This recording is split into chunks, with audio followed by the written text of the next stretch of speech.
in addition to rewarding the execution of the habit itself. I'll get into the specific tool for breaking habits. Capture the sequence of events, not that led to the bad habit execution, but actually to take advantage of the fact that the neurons that were responsible for generating that bad habit were active a moment ago, and to actually engage in a replacement behavior immediately afterward. Now, this is really interesting and I think powerful, because I would have thought that you have to engage in a replacement behavior that truly replaces the bad habit behavior, right?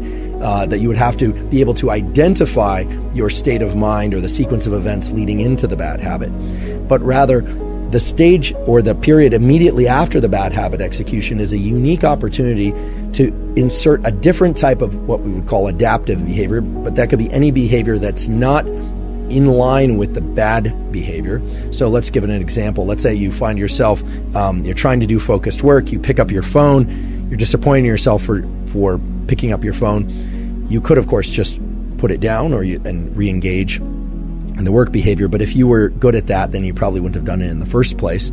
And so what turns out to be very effective is to go engage in some other positive habit. Now, this has two major effects. The first one is you start to link in time the execution of a bad behavior to this other good behavior.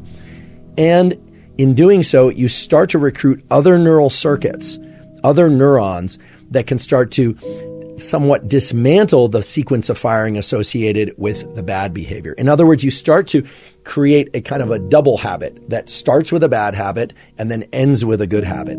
And that seems to create enough of a temporal mismatch so that then recognizing when you're heading toward the bad habit becomes more apparent to you. So again, I want to make this very, very concrete. Let's say that the behavior is reflexively picking up one's phone. You do that, you think, oh goodness, I did it again.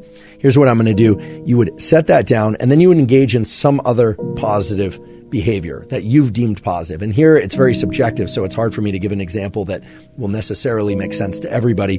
But perhaps you're working on hydration, so maybe you go have a glass of water. Maybe you are trying to do breath work or something. Maybe you are trying to enhance your language speaking skills, and so you go and you spend 5 minutes doing a particular type of language learning. You literally exit whatever you are doing and perform that other new positive habit in the immediate period right after that, even for a short period of time.